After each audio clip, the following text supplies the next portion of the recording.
Hello everyone, welcome to very good academy. Very good একাডেমিতে তোমাদের সকলকে জানাই স্বাগত আর সকলকে জানাই গুড ইভিনিং। কেমন আছো তোমরা? আশা করি তোমরা প্রত্যেকেই ভালো আছো। আজ আমি তোমাদের জন্য খুব গুরুত্বপূর্ণ একটা ক্লাস নিয়ে চলে এসেছি, যেটা তোমরা দেখতেই পেয়েছো থাম্বনেলে বা এখনো দেখতে পাচ্ছ, যে আজকে আমরা কিসের ক্লাস করব? আদমশুমারির ক্লাস করব, মানে জনগণনা। কত সালের? 2011 সালের জনগণনা করব, কিন্তু ভারতের নয়। আজ আমরা করব পশ্চিমবঙ্গেরটা। এবার তোমরা যদি আমাকে কমেন্টে জানাও যে না, ভারতেরটাও তোমাদের দিতে হবে, তাহলে আমি সেটাও দিয়ে দেবো, আর সমস্ত ডিটেলসে দেবো। যেমন আজকে পশ্চিমবঙ্গের ক্লাসটা তোমাদের যেমন সমস্ত ডিটেলসে দেবো, সেমনি ভারতেরটাও দিয়ে দেবো, কিন্তু তার জন্য তোমাদের কমেন্ট করতে হবে। তাহলে তোমরা দেখো, আজ আমরা শুরু করব পশ্চিমবঙ্গের 2011 জনগণনা। আর আমরা পুরো প্রথম থেকে শেষ পর্যন্ত যত ইম্পর্টেন্ট প্রশ্ন আছে এই পশ্চিমবঙ্গের জনগণনা দিয়ে আমরা সবটুকু করব, সবটুকু। তোমরা শুধু ধৈর্য করে দেখো, আর যারা এসেছো তারা আর এই ভিডিওটা দিয়ে বেরিয়ে যেও না, পুরোটা দেখো, তোমাদের উপকার হবে। আর সামনে এনটিপিসি আছে, আবার ডাব্লিউবিপি, কেপি, এই এক্সামগুলোও আসছে। এসএসসির তো আরও অনেক, বিশেষ করে এসএসসি জিডি, তোমরা তো অবশ্যই দেখবে এইগুলো, কারণ এসএসসিতে প্রচুর পরিমাণে আসে এই প্রশ্ন। চলো তাহলে শুরু করি আজকের ক্লাস। দেখো, আজকে আমরা পশ্চিমবঙ্গের জনগণনা করছি, আমরা সমস্ত গুরুত্বপূর্ণ প্রশ্নগুলোই করব। তাহলে দেখো, প্রথম প্রশ্নে কি বলেছে আজকে? প্রথম প্রশ্নে বলেছে ভারতের প্রথম জনগণনা কবে হয়। ভারতের প্রথম জনগণনা কবে হয়? তোমরা বলতে পারবে কবে হয়েছিল? যদি বলতে পারো তাহলে অবশ্যই কমেন্টে জানাও, আর না জানলে অবশ্যই জেনে নাও। দেখো, ভারতের প্রথম জনগণনা কবে হয়? ভারতের প্রথম জনগণনা হয়েছিল কত সালে? ভারতের প্রথম জনগণনা হয়েছিল 1872 সালে। কত সালে হয়েছিল? 1872 সালে। কি বললাম তাহলে? ভারতের প্রথম জনগণনা কবে হয়? 1872 সালে হয়। আচ্ছা, যদি বলি এটা কার সময় হয়েছিল বলতে পারবে? তখন আমাদের বলতে পারবে যে ভাইসরয়ের সময় চলছিল না গভর্নর জেনারেল, কার সময় চলছিল? তখন আমাদের ভাইসরয়ের সময় চলছিল। কেন ভাইসরয়ের সময় চলছিল? কারণ আমরা জানি 1858 সালে 1 নভেম্বর, 1858 সালে 1 নভেম্বর রানীর শাসন শুরু হয়ে গেছিল। তখন আমাদের ইস্ট ইন্ডিয়া কোম্পানির যে শাসন ছিল সেটার অবসান ঘটিয়ে রানীর শাসন শুরু হয়ে যায় 1858 সাল থেকে। এবার তারপর থেকেই ভাইসরয়ের সময় চলে, ভাইসরয়, তারপর থেকেই ভাইসরয়ের সময় আসে। তাই আমরা বলতেই পারি যেহেতু 1872 সাল, তাই এটা ভাইসরয়ের সময় ছিল তখন। তাহলে বলো তো এবার 1872 সালে তাহলে ভাইসরয় কে ছিল? 1872 সালে তখন ভাইসরয় ছিল লর্ড মেয়ো। কে ছিল? লর্ড মেয়ো ছিল, লর্ড মেয়ো। তাহলে ভারতের প্রথম জনগণনা হয় কবে? 1872 সালে। কার সময় হয়েছিল? লর্ড মেয়োর সময়। বুঝেছো? চলো তাহলে দেখে নিই পরবর্তী প্রশ্নে কি বলেছে। বলেছে কোন সাল থেকে ভারতে প্রথম 10 বছর অন্তর জনগণনা শুরু হয়েছিল? মানে বুঝতে পেরেছো? কোন সাল থেকে ভারতের প্রথম এই 10 বছর, আমাদের জনগণনা কত বছর অন্তর অন্তর হয়? আমরা প্রত্যেকেই জানি 10 বছর অন্তর অন্তর। কিন্তু এই যে লর্ড মেয়োর সময় 1872 সালে যেই জনগণনা শুরু হয়েছিল, এটা কিন্তু নিয়মিত ছিল না, মানে 10 বছর অন্তর অন্তর ছিল না, এটা অনিয়মিত জনগণনা ছিল। কিন্তু এই যে 10 বছর অন্তর জনগণনা শুরু হয়েছিল, এটা হচ্ছে অবশ্যই 1881 সাল থেকে। 1881 সাল থেকে শুরু হয়েছিল। যদি বলি কার সময় থেকে শুরু হয়েছিল, এটা হয়ে যাবে লর্ড রিপনের সময়কাল থেকে শুরু হয়েছিল। কার সময় থেকে? লর্ড রিপনের সময়কাল থেকে শুরু হয়েছিল এটা। তাহলে এই যে লর্ড রিপনের সময় থেকে যেই জনগণনাটা শুরু হয়, এটা হচ্ছে নিয়মিত, যেটা আমাদের এখনো কন্টিনিউ চলছে 10 বছর অন্তর অন্তর। বুঝেছো? কিন্তু লর্ড মেয়োর সময় যেটা শুরু হয়েছিল, এটা হচ্ছে প্রথম জনগণনা, কিন্তু এটা নিয়মিত ছিল না, অনিয়মিত।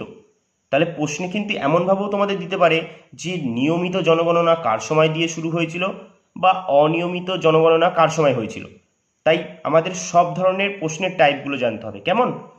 চলো তাহলে এই যাই পরবর্তী প্রশ্নের দিকে। দেখো, পরের প্রশ্নে কি বলেছে? বলেছে 2011 সালের জনগণনা কততম ছিল? আচ্ছা, 2011 সালের জনগণনাটা কততম ছিল তাহলে?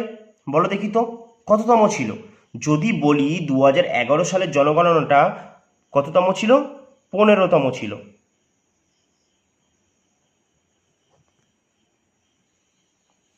তাহলে কততম জনগণনা ছিল? 15তম। এটা কিন্তু একদম এই যে 15তম জনগণনা একদম প্রথম থেকে 2011 সাল পর্যন্ত যদি বলা হয় যে কততম জনগণনা ছিল, 15তম জনগণনা ছিল এটা। আর যদি তোমাদের প্রশ্নে এমন করেও জিজ্ঞাসা করে যে ভারতের স্বাধীনতার পর কততম জনগণনা ছিল, এটা ভারতের স্বাধীনতার পর। আমাদের ভারত স্বাধীন হয়েছিল কত সালে? 1947, তাই তো? 1947 সালে যদি এরকম বলে যে স্বাধীনতার পর থেকে ভারতের কততম, এই 2011 সালের সেন্সাসটা যদি বলে কততম, তখন কি বলবে তোমরা? তখন বলবে কি? সপ্তম। কি বলবে? সপ্তম জনগণনা ছিল। কত? 7th। ঠিক আছে? এটা তাহলে ভালো করে মনে রাখবে। যদি 2011 সালের জনগণনা এরকম জিজ্ঞাসা করে যে কততম ছিল, তখন 15তম। আর যদি বলে দেয়, উল্লেখ করে দেয় যে স্বাধীনতার পর কততম জনগণনা ছিল, তোমরা বলবে কি? 7th। বুঝেছ?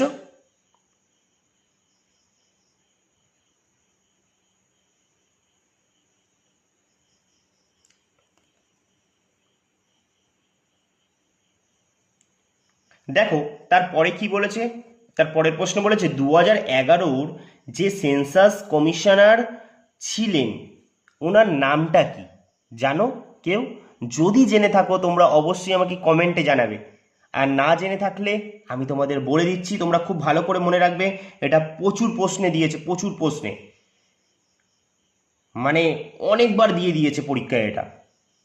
এসএসসিতে তো পুরো ভরিয়ে দিয়েছে এই প্রশ্নটা। 2011 সেন্সাসের যদি বলে কমিশনারের নামটা কি ছিল, তাহলে কি বলবে তোমরা? সি চন্দ্রমৌলি। কি? সি চন্দ্র শ্রীচন্দ্র মৌলি। ইনি ছিলেন আমাদের 2011-র সেন্সাস কমিশনার। যদি বলে 2011 সেন্সাস কমিশনার কে ছিলেন? সি চন্দ্রমৌলি। সি চন্দ্রমৌলি ছিল। সি চন্দ্রমৌলি। এরবার এর পরে আর একটা প্রশ্ন আছে যে বলেছে জনগণনা স্লোগান কি ছিল। মানে আমাদের 2011 সালে যে আদমশুমারিটা হয় তার স্লোগানটা কি ছিল? তার স্লোগানটা কি ছিল বলো তো?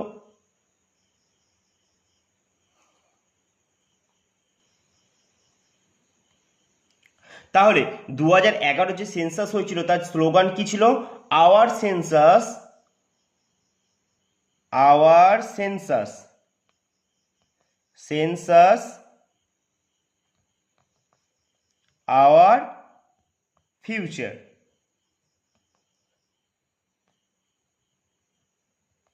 এটা ছিল আমাদের 2011-র জনগণনা স্লোগানটা।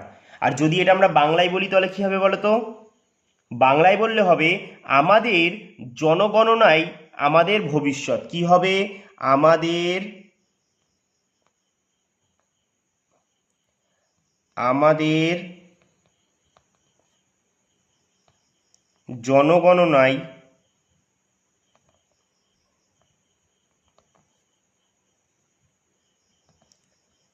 আমাদের ভবিষ্যৎ।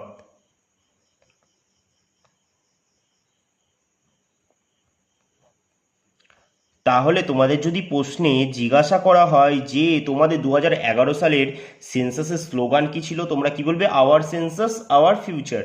বা বাংলায় যদি দেওয়া থাকে আমাদের জনগণনাই আমাদের ভবিষ্যৎ। এর পরের প্রশ্ন কি বলেছে দেখো তো? বলেছে জনসংখ্যার বিচারে পশ্চিমবঙ্গের স্থান। খুব ভালো একটা প্রশ্ন কিন্তু, জনসংখ্যার বিচারে মানে জনসংখ্যার দিক থেকে পশ্চিমবঙ্গের স্থান কত? নিশ্চয়ই তোমরা প্রত্যেকেই জানো এই প্রশ্নটা। জনসংখ্যার বিচারে পশ্চিমবঙ্গের স্থান হচ্ছে কত? চতুর্থ, মানে 4th।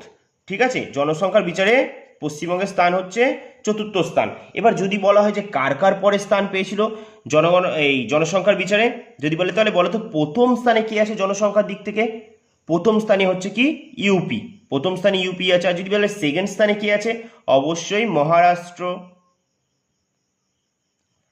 আর যদি বলে তৃতীয় স্থানে জনসংখ্যায় কে আছে? অবশ্যই কি হবে? বিহার। আমরা এটাও জানি যে সবথেকে জনঘনত্ব কোথায় বেশি? বিহারে। তারপরে কি আমাদের? আমাদের প্রিয় পশ্চিমবঙ্গ।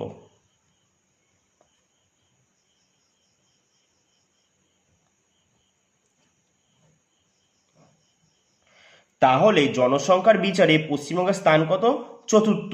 যদি বলা হয় কার কার পরে স্থান, প্রথমে হচ্ছে ইউপিতে সবথেকে বেশি জনসংখ্যা আছে, তারপর মহারাষ্ট্র, তারপর বিহার, তারপর পশ্চিমবঙ্গ।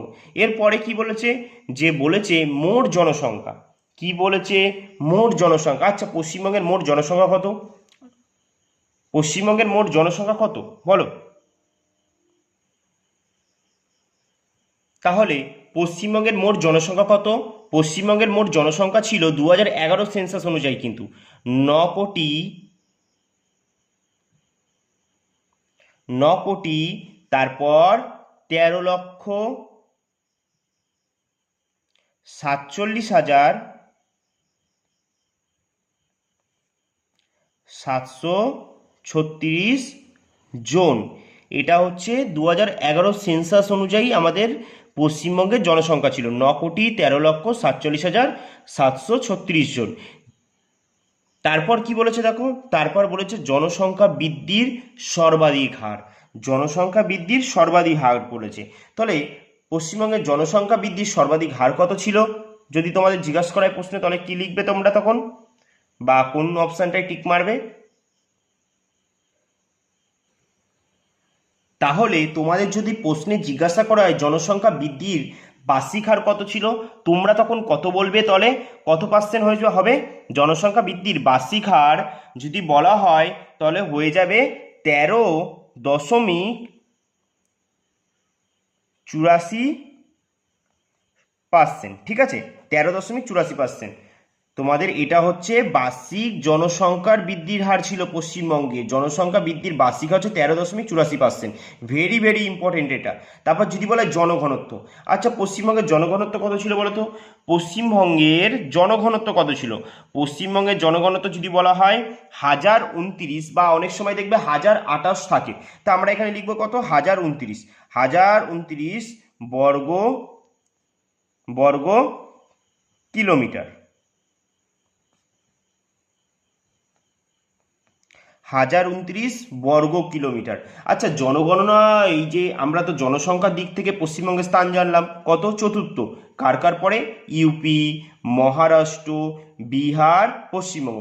কিন্তু জনঘনত্বের দিক থেকে যদি বলি পশ্চিমবঙ্গ কত নম্বরে আছে, তাহলে কি বলবে? দ্বিতীয় নম্বরে আছে। জনঘনত্বের দিক থেকে দ্বিতীয় নম্বরে আছে। প্রথম স্থানে যদি বলা হয় কে আছে? প্রথম স্থানে, এটা জেনে রাখো, প্রথম স্থানে আছে বিহার। আচ্ছা, বিহারের জনঘনত্ব কত যদি বলা হয় তোমরা কি বলবে? বিহারের জনঘনত্ব হচ্ছে 1102 প্রতি বর্গ কিলোমিটার। 1102 প্রতি বর্গ কিলোমিটার, 1102। তারপরেই কি আছে আমাদের? তারপরেই আছে আমাদের পশ্চিমবঙ্গ। পশ্চিমবঙ্গের জনঘনত্ব কত যদি বলা হয়? যে 1029।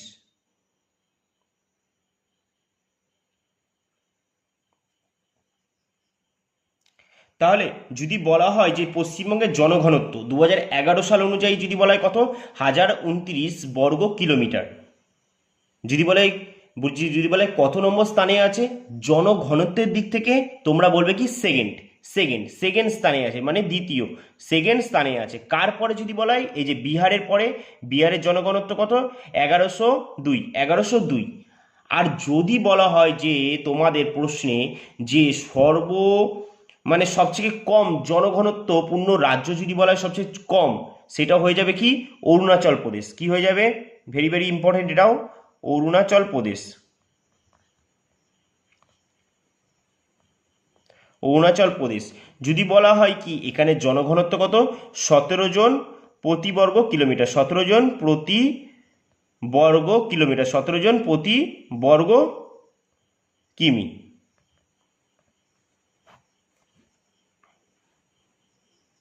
সতেরো জন প্রতি বর্গ কিমি। বুঝেছ? চলো তাহলে পরবর্তী প্রশ্নে দেখি কি বলেছে। এর পরে বলেছে রাজ্যের সর্বাধিক জনঘনত্বপূর্ণ জেলা। বলেছে রাজ্যের সর্বাধিক জনঘনত্বপূর্ণ জেলা। তাহলে রাজ্যের, আমাদের পশ্চিমবঙ্গের সর্বাধিক জনঘনত্বপূর্ণ জেলা কোনটা ছিল? অবশ্যই কলকাতা। কলকাতা জেলা ছিল সবথেকে জনঘনত্বপূর্ণ জেলা। আচ্ছা, এখানে যদি জিজ্ঞাসা করা হয় তাহলে যে এখানে প্রতি বর্গ কিলোমিটারে কতজন বসবাস করতো যদি বলা হয়, তাহলে তোমরা বলবে কি? 24,760 জন প্রতি বর্গ কিলোমিটার, প্রতি বর্গ কিলোমিটার, ঠিক আছে, 24,760 জন। এটা হচ্ছে আমাদের পশ্চিমবঙ্গের সর্বাধিক জনঘনত্বপূর্ণ জেলা। এরপর যদি তোমাদের বলা হয় যে রাজ্যের আমাদের পশ্চিমবঙ্গের সর্বনিম্ন জনঘনত্বপূর্ণ জেলা, তখন তোমরা অ্যান্সারে কি বলবে? অবশ্যই কিন্তু 2011 সাল অনুযায়ী কিন্তু এটা তখন হয়ে যাবে কি আমাদের পুরুলিয়া। ভালো করে মনে রাখবে কি হবে আমাদের? পুরুলিয়া হবে, পুরুলিয়া হবে। আর যদি বলা হয় পুরুলিয়াতে প্রতি বর্গ কিলোমিটারে কত করে বসবাস করতো, তাহলে 405 প্রতি বর্গ কিলোমিটার, প্রতি বর্গ কিমি। ভেরি ভেরি ইম্পর্টেন্ট, এগুলো ভালো করে মনে রাখবে। এরপরে কি বলেছে দেখো, পরবর্তী প্রশ্নে বলেছে রাজ্যের সর্বাধিক জনসংখ্যা বিশিষ্ট জেলা, মানে আমাদের রাজ্যের যে জেলায় সবথেকে বেশি জনসংখ্যা বসবাস করে। তোমরা বলো তো যে কোন জেলা হতে পারে এটা? বলো বলো, কোন জেলা? যদি বলা হয় যে রাজ্যের সর্বাধিক জনসংখ্যা বিশিষ্ট জেলা, মানে যেখানে সবথেকে বেশি মানুষ বসবাস করে, জনসংখ্যা আছে, সেটা অবশ্যই কি হবে আমাদের? উত্তর 24 পরগনা।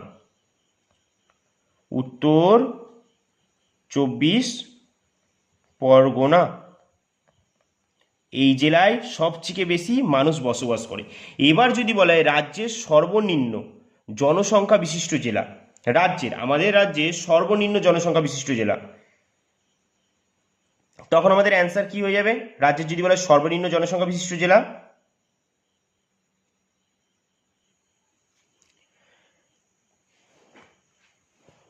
তাহলে রাজ্যের সর্বনিম্ন জনসংখ্যা বিশিষ্ট জেলা কি হয়ে যাবে? দক্ষিণ দিনাজপুর। কি হয়ে যাবে? ভালো করে মনে রাখবে, এটা কিন্তু 2011 সেন্সাস অনুযায়ী, হ্যাঁ, দক্ষিণ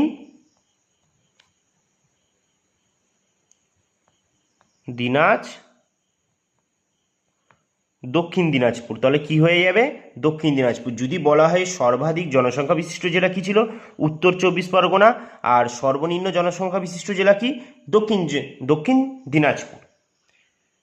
এরপর দেখো কি বলেছে আমাদের বলেছে কি পশ্চিমবঙ্গের আয়তন।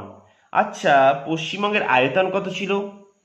যারা যারা জানো আগে কমেন্টে জানিয়ে দাও, ভিডিওটা একটু থামিয়ে কমেন্টে জানিয়ে দাও। তাহলে পশ্চিমবঙ্গের আয়তন কত হয়ে যাবে? এটা কিন্তু ভেরি ভেরি ইম্পর্টেন্ট, খুব ভালো করে মনে রাখবে পশ্চিমবঙ্গের আয়তনটা। পশ্চিমবঙ্গের আয়তন তাহলে কত হয়ে যাবে?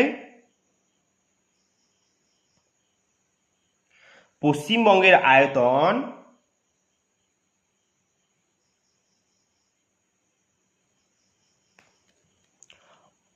88,752 বর্গ কিমি।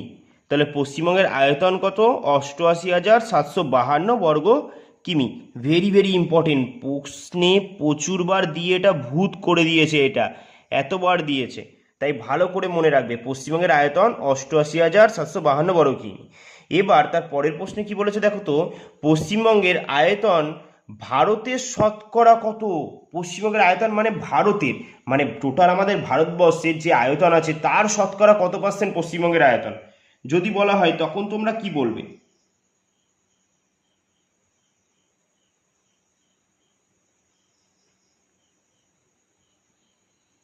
বলো। তোমরা তো এমনি জানো যে পশ্চিমবঙ্গের আয়তন যদি বলে তোমরা সঙ্গে সঙ্গে কত বলে দেবে? 88,752 বর্গ কিমি। যদি তোমাদের এইভাবে জানা হয়, যে প্রশ্নটা জানতে চাওয়া হয় যে পশ্চিমবঙ্গের আয়তনটা ভারতের আয়তনের শতকরা কত, মানে ভারতের মোট আয়তনের যদি শতকরা হিসেবে পশ্চিমবঙ্গের স্থান জিজ্ঞাসা করে তাহলে কত, তখন তোমরা কি বলবে? 2.67%। মানে টোটাল ভারতের 2.67% জায়গা জুড়ে আমাদের কি আছে? আমাদের প্রিয় পশ্চিমবঙ্গ আছে, তাই তো? তাহলে এটাও তোমরা জেনে গেলে আজকে। আয়তন বললে তোমরা তখন বলে দেবে 88,752 বর্গ কিমি। আর যদি বলে পশ্চিমবঙ্গের আয়তন ভারতের আয়তনের শতকরা কত, তখন বলে দেবে 2.67%। এর পরের প্রশ্নে কি বলেছে দেখো তো, বলেছে আয়তনে পশ্চিমবঙ্গের স্থান। আচ্ছা, আয়তনে পশ্চিমবঙ্গের স্থান কত তোমরাই বলো? 2011 সাল অনুযায়ী অবশ্যই কত হবে? 13তম। কত হবে? 13তম স্থানে আছে আমাদের পশ্চিমবঙ্গ। কত নম্বর স্থানে আছে? 13তম স্থানে আছে আয়তনে। আচ্ছা, আয়তনে সবথেকে বড় রাজ্য কি, এটা তোমরা আমাকে কমেন্টে জানাবে। সবথেকে বড় রাজ্য হচ্ছে আয়তনে কি, আর সবথেকে ছোট রাজ্যের নাম কি, এই দুটোই তোমরা আমাকে কমেন্টে জানাবে। ঠিক আছে, চলো তাহলে দেখি পরের প্রশ্ন কি বলেছে। বলেছে পশ্চিমবঙ্গের সবচেয়ে বড় জেলা। আচ্ছা, পশ্চিমবঙ্গের সবচেয়ে বড় জেলার নাম কি? পশ্চিমবঙ্গের সবচেয়ে বড় জেলা, পশ্চিমবঙ্গের সবচেয়ে বড় জেলা হচ্ছে দক্ষিণ 24 পরগনা। দক্ষিণ 24 পরগনা হচ্ছে পশ্চিমবঙ্গের সবচেয়ে বড় জেলা। পশ্চিমবঙ্গের সবচেয়ে বড় জেলা কি? দক্ষিণ 24 পরগনা। আর যদি বলা হয় যে পরের প্রশ্নে কি বলেছে, পশ্চিমবঙ্গের সবচেয়ে ছোট জেলা কোনটা? পশ্চিমবঙ্গের সবচেয়ে ছোট জেলা যদি বলা হয় তখন তোমরা কি বলবে? অবশ্যই কি হয়ে যাবে? কলকাতা। আমাদের রাজধানী শহর কলকাতা হচ্ছে কি পশ্চিমবঙ্গের সবচেয়ে ছোট জেলা। আর জনঘনত্বের দিক থেকে সবার প্রথমে আছে। টোটাল কত? 24,760 প্রতি বর্গ কিলোমিটারে বসবাস করে কলকাতাতে। এর পরের প্রশ্নে দেখো তো কি বলা হয়েছে। বলেছে ভারতের মোট জনসংখ্যার শতকরা কত লোক পশ্চিমবঙ্গে বসবাস করে? ভারতের যে মোট জনসংখ্যার তার শতকরা কত লোক বলে দিয়েছে কি পশ্চিমবঙ্গে বসবাস করে?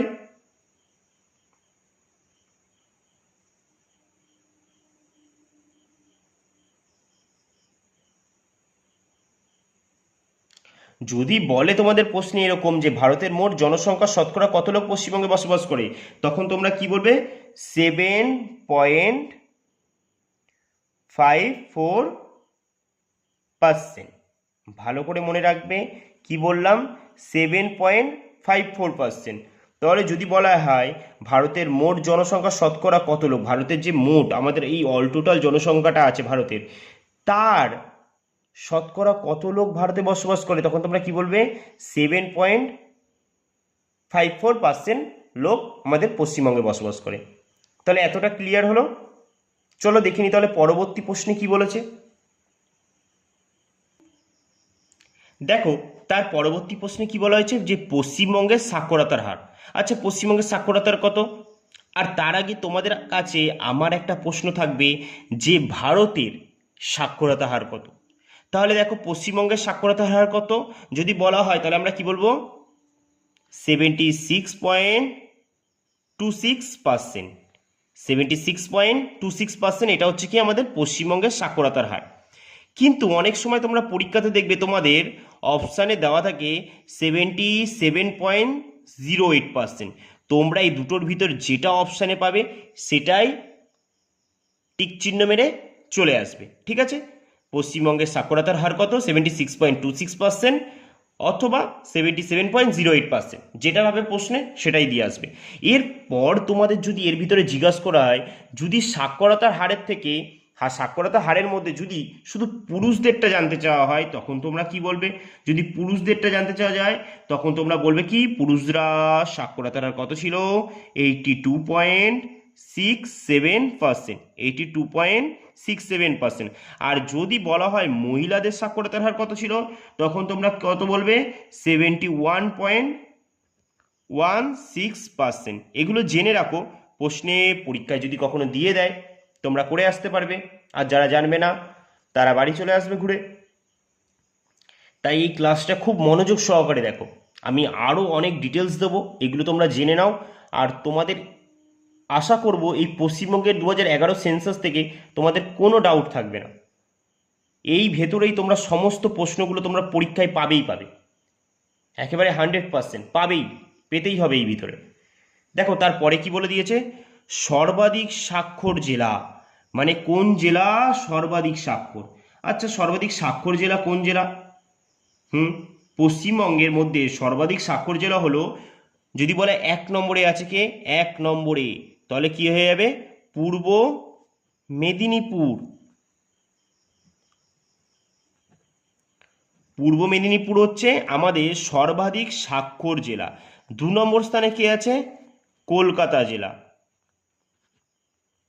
কলকাতা জেলা 2 নম্বর স্থানে আছে। আর যদি বলা হয় বলতো যে তৃতীয় স্থানে কে আছে, বলতে পারবে তৃতীয় নম্বর স্থানে কে আছে? আচ্ছা বলে দিচ্ছি আমি, তৃতীয় স্থানে আছে যদি বলা হয় কি আমাদের উত্তর 24 পরগনা। কিন্তু আমাদের মনে রাখতে হবে কি, শুধু একটা মনে রাখলেই যথেষ্ট, যে সর্বাধিক স্বাক্ষর জেলা কোনটা? পূর্ব মেদিনীপুর। সর্বাধিক স্বাক্ষর জেলা হচ্ছে পূর্ব মেদিনীপুর, আর তারপরে কলকাতা, তারপর হচ্ছে উত্তর চব্বিশ পরগনা। এটা হচ্ছে সর্বাধিক। এরপর দেখো বলেছে কি, সাক্ষরতার সর্বনিম্ন জেলা, যেখানে মানে সাক্ষরতা খুবই কম, সাক্ষরতা খুবই কম এমন জেলা হচ্ছে আমাদের উত্তর দিনাজপুর।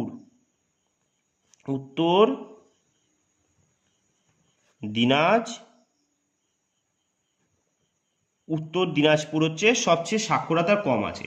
আর যদি বলি পার্সেন্টের দিক থেকে, তাহলে কত হবে উত্তর দিনাজপুরে? 60.13%।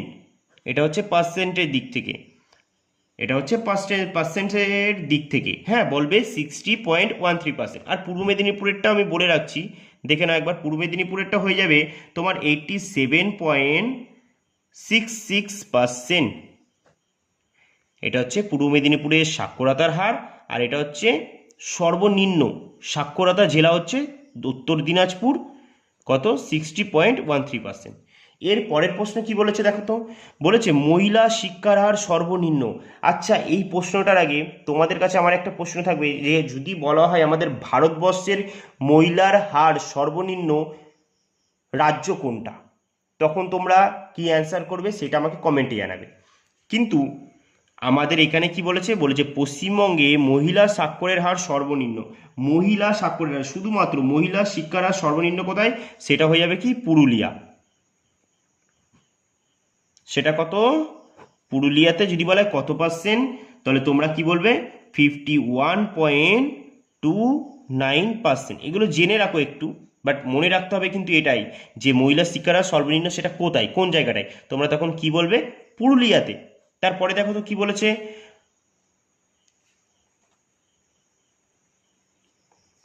তারপরের প্রশ্নে দেখো বলেছে কলকাতা মহানগর ভারতের কত বৃহত্তম। আচ্ছা, বলতে পারবে কলকাতা মহানগর ভারতের কততম বৃহত্তম মহানগর? ভারতের তৃতীয় বৃহত্তম মহানগর।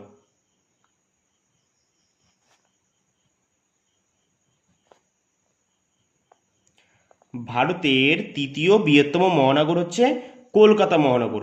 আর যদি তোমাদের পুরো বিশ্বের মধ্যে কততম আছে যদি জানতে চাই, তখন তোমরা কি বলবে? যে কলকাতা মহানগর পুরো বিশ্বের মধ্যে কত নম্বর স্থানে আছে? পৃথিবীর 10ম বৃহত্তম মহানগর। কিন্তু এটাও ভালো করে মনে রাখবে, পৃথিবীর 10ম বৃহত্তম মহানগর হচ্ছে কলকাতা মহানগর। ভারতের তৃতীয় বৃহত্তম, আর পুরো পৃথিবীর বললে তখন তোমরা কি করবে? 10ম। পৃথিবীর কি বললে কি বলবে? পৃথিবীর, আমি একটু লিখে দিচ্ছি এখানে, পুরো পৃথিবীর মধ্যে যদি বলা হয় তাহলে কি হয়ে যাবে? 10ম বৃহত্তম মহানগর। এটাও জেনে রেখো, ভেরি ভেরি ইম্পর্টেন্ট এটাও। এর পরের প্রশ্নে দেখো কি বলেছে, বলেছে মহানগর কলকাতার জনসংখ্যা। শুধু বলেছে কি, মহানগর কলকাতার জনসংখ্যা। তাহলে তোমরা কি বলবে? মহানগর কলকাতার জনসংখ্যা কত? 1 কোটি, ভালো করে দেখো, শুনে নাও, কত? আচ্ছা চলো লিখে দিই আমি, 1,40,35,000, 1,40,35,959 জন, 959 জন। এটা হচ্ছে কি আমাদের কলকাতা মহানগরের জনসংখ্যা। আমাদের মহানগর কলকাতার জনসংখ্যা কত? 1,40,35,959 জন। এর পরের প্রশ্নে বলেছে কি, সর্বাধিক এসসি জনসংখ্যা বিশিষ্ট জেলা। সর্বাধিক কি বলেছে? এসসি জনসংখ্যা বিশিষ্ট জেলা। বলো তো দেখি, সর্বাধিক এসসি জনসংখ্যা বিশিষ্ট জেলা কোনটা, যেটা আমাদের পশ্চিমবঙ্গে আছে সর্বাধিক এসসি?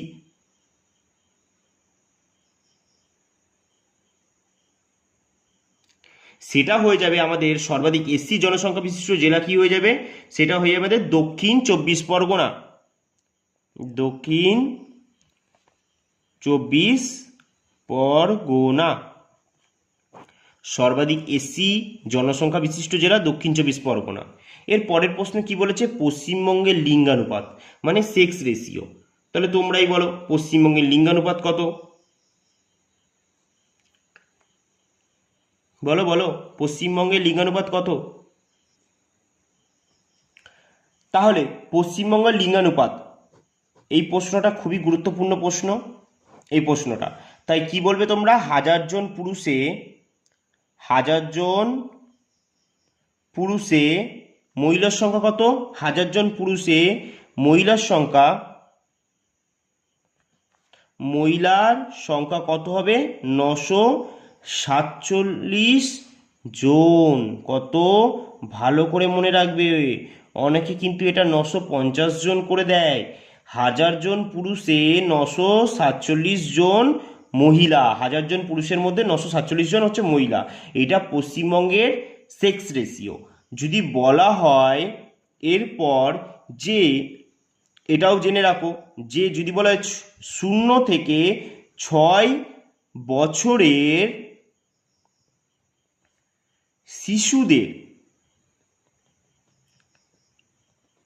শিশুদের প্রতি, এটা জেনে রাখো খুব ভালো জিনিস, প্রতি 1000 জন ছেলের অনুপাতে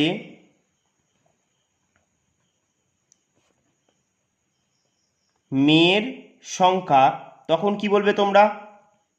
এটা তো আমরা জানলাম যে পশ্চিমবঙ্গের লিঙ্গানুপাত কত, 1000 জন পুরুষ মহিলাতে, মানে 1000 জন পুরুষে মহিলার সংখ্যা কত? 947।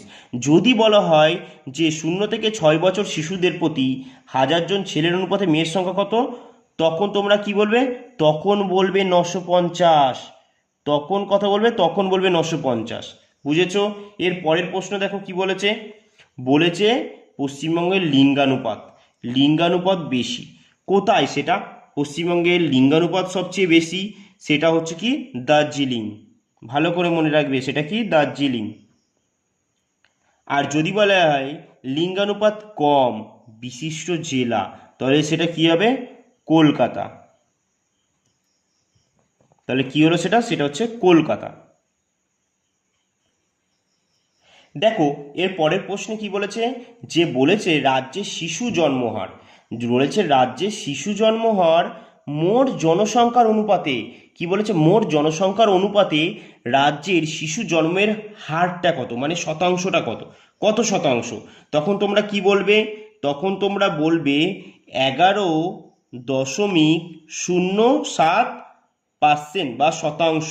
যদি বলা হয় যে রাজ্যে শিশু জন্ম হার মোট জনসংখ্যার অনুপাতে কত, তখন তোমরা কি বলবে? 11.07%। দেখো পরের প্রশ্নে কি বলেছে, যে 2011 সালের সেন্সাস অনুযায়ী আমাদের পশ্চিমবঙ্গে টোটাল প্রাথমিক বিদ্যালয় কত বলেছিল? টোটাল প্রাথমিক বিদ্যালয় ছিল, ভালো করে মনে রাখবে, কত? 51,016টি। কত? 51,016টি। খুব গুরুত্বপূর্ণ তথ্য কিন্তু এগুলো। আমি এইবারে যেই তথ্যগুলো খুব বলবো, এগুলো বিশেষ করে মনে রাখার চেষ্টা করবে যতদিন না আমাদের পরবর্তী জনগণনা হচ্ছে। আর এগুলো কিন্তু খুব গুরুত্বপূর্ণ। যদি বলা হয় মাধ্যমিক বিদ্যালয়ের সংখ্যা কত ছিল, শুধু মাধ্যমিক বিদ্যালয়ের সংখ্যা ছিল 10,200 কত? 38টি। কেমন? তারপরে বলেছে দেখো উচ্চ মাধ্যমিক বিদ্যালয়ে, তাহলে উচ্চ মাধ্যমিক বিদ্যালয়ের সংখ্যা কত ছিল? 1,270টি। কেমন? 1,270টি। এরপর যদি বলা হয় মহাবিদ্যালয়, আচ্ছা মহাবিদ্যালয় মানে কি? মহাবিদ্যালয় মানে হচ্ছে আমরা যে 12 পাস করার পর যে কলেজে পড়ি সেটাকেই মহাবিদ্যালয় বলা হয়। তাহলে মহাবিদ্যালয় যদি বলা হয়, মহাবিদ্যালয়ের সংখ্যা কত ছিল? 523টি। এগুলো কিন্তু খুব ভালো করে মনে রাখবে যেগুলো, কারণ 2011 সেন্সাসের, এগুলো খুব গুরুত্বপূর্ণ কিন্তু। তারপর যদি বলা হয় যে বিশ্ববিদ্যালয়, যেটাকে আমরা কি বলি? ইউনিভার্সিটি, যেটা আমরা গ্র্যাজুয়েশন কমপ্লিট করার পর করি, যদি বলা হয় কতগুলো ছিল? 26টি। এটা প্রায় তোমরা বলতে পারো 26টি প্রায়। তারপরে কি বলেছে? সব থেকে বেশি বৃষ্টিপাত হয়। আচ্ছা সব থেকে বেশি বৃষ্টিপাত হয় কোন জেলায় বলো তো? সবথেকে বেশি বৃষ্টিপাত হয়, এটা আমাদের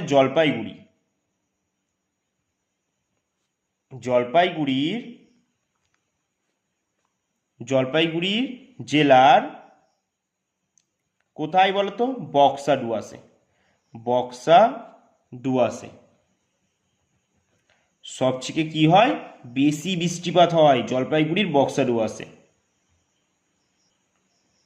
দেখো এর পরে কি বলেছে, বলেছে কি শুষ্কতম জেলা। আচ্ছা, এর আগেরটা তো আমরা কি বললাম, সব থেকে বেশি বৃষ্টিপাত কোথায় হয়, জলপাইগুড়ি বক্সা ডুয়ার্সে।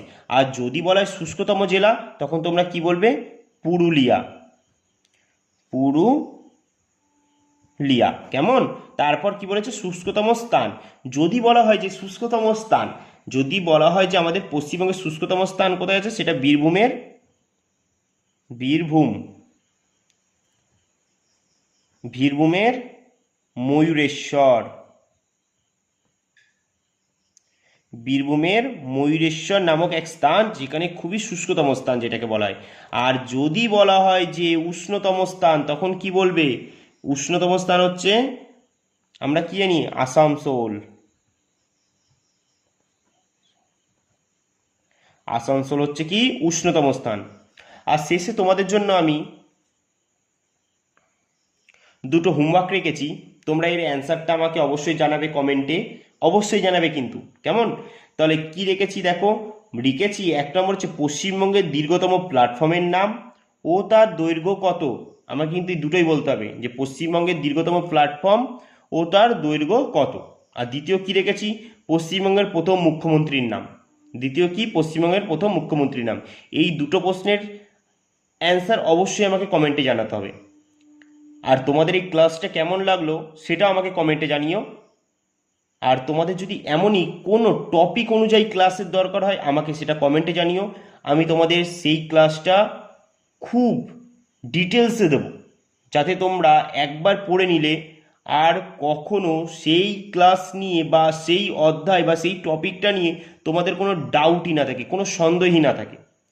এমনভাবে তোমাদের সেই ডিটেলসটা দেবো আমি। নিশ্চয়ই তোমাদের আজকের ক্লাসটা দেখে বুঝেছো আমি যা যা করেছি, এটা যদি তোমরা মুখস্থ রাখতে পারো বা মনে রাখতে পারো, তোমাদের পশ্চিমবঙ্গের জনগণনা নিয়ে আশা করব আর কোনো সমস্যা কোনোদিন হবে না।